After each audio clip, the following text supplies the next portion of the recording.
Hello everyone, so let's look at how we can use ionization constants in weak acid-base chemistry. In this specific example, we are told a solution of hydrofluoric acid has a pH of 2.3 and we're asked to calculate the equilibrium concentrations of HF, F-, and hydronium. And we're also asked to calculate the amount of HF originally dissolved per liter.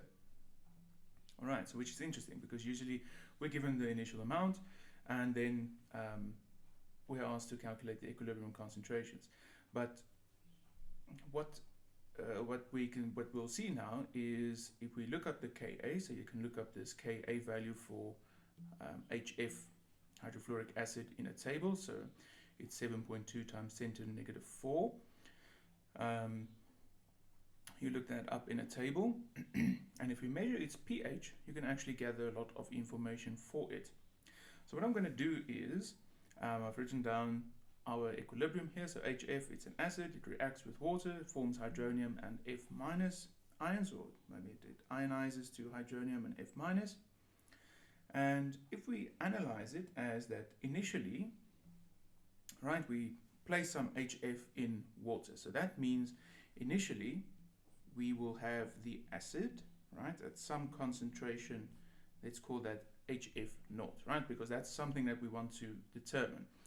It's the amount we're asked that, and calculate the amount of HF originally dissolved per liter. So we want to determine this concentration. Water's concentration, water doesn't have a concentration, so it's not something that we're interested in. It's the solvent, in fact, so not interested. And initially there will not be any ionization, we just have the acid. So according to our setup here, that's not something that we're interested in. And in terms of the change, well, I mean, you can always look at the reaction quotient. The reaction quotient, according to our setup here, will indicate that it's 0, right? So and hence the forward reaction will be favored. So that means our reactant must decrease and our products must increase in concentration to reach equilibrium, right? So I hope that's something you figured out by now, that if you just place a reactant in solution, that to proceed to equilibrium, the reactant concentration must decrease and the product concentrations must increase, right? So hence at equilibrium, we should have HF naught minus X. For water, the concentration is not relevant, so even the change is not relevant. And for hydronium, there should be a X amount, and for the fluorine ion, there should also be X amount of it at equilibrium. All right, so then we can actually use this Ka to some extent, because Ka relates the Ka value to the equilibrium concentrations, right? So the hydronium ion, fluorine ion divided by the reactant equilibrium concentration. And what we wrote here now was, well, the equilibrium concentrations are X, X, and HF0 minus X, all right? You might be tempted to say, well, usually we do an approximation. Because we don't know what the initial concentration is, we're not going to do the approximation because we can't compare any numbers yet. All right, so I'm just going to simplify this. I'm going to make it x squared divided by HF naught minus X. All right. So our next step is, well, we want to either solve for X or solve for the initial concentration of HF naught. So is there a way that we can get X? Well, yes, we're told what the pH is. And the pH, if you hopefully recall, pH, which in this case we're given as 2.3 naught, is equal to negative log of the hydronium ion concentration, right? So that means our hydronium ion concentration which is the hydronium ion concentration at equilibrium, is equal to 10 to the negative pH, which is 10 to the negative 2.30. And in this case, that gives us 5.011 times 10 to the negative 3 molar. All right. And what is that? Well, that is equal to X, right? Because that is the hydronium ion concentration at equilibrium. That is the value of X. So we can plug that back in to our expression here.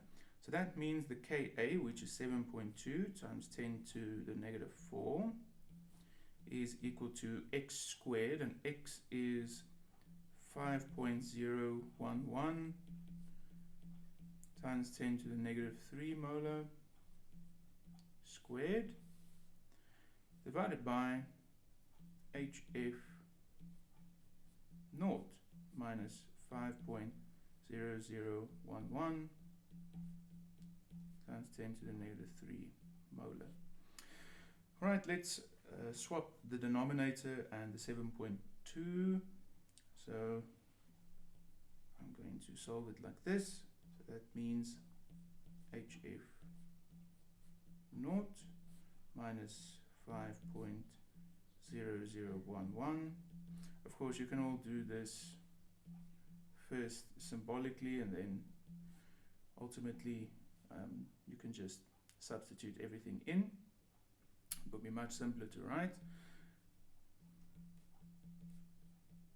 Times 10 to the negative 3 squared divided by 7.2 times 10 to the negative 4. Alright, and that means HF naught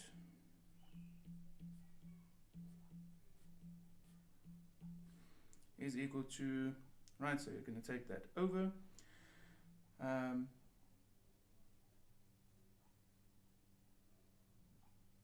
HF naught, we can actually round that, is equal to 0.040 molar. All right. So now we have the initial concentration, and that's one of the things we were asked for. Calculate the amount of HF originally dissolved per liter. All right. So that's molar is mole per liter, right? So we dissolved the amount of HF mole per liter, so we determined that. We have determined the amount of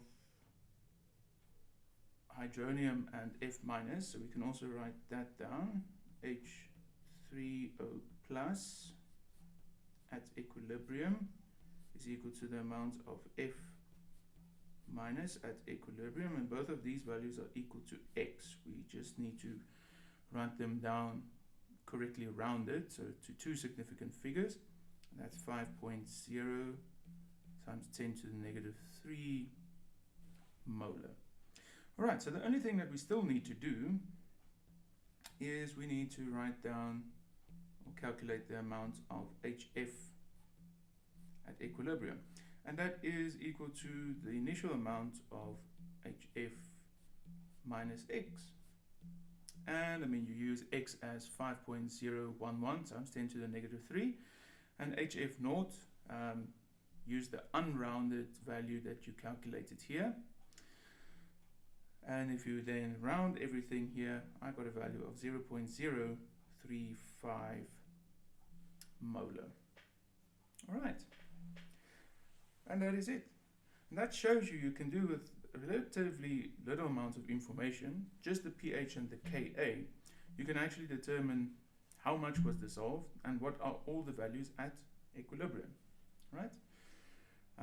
Notice we didn't do any approximations, just that it standardly calculated everything. All right, cool. So another ice table, all of these follow the same mechanics, so it's just the same thing over and over. All right, thank you for watching. I'll see you in the next video.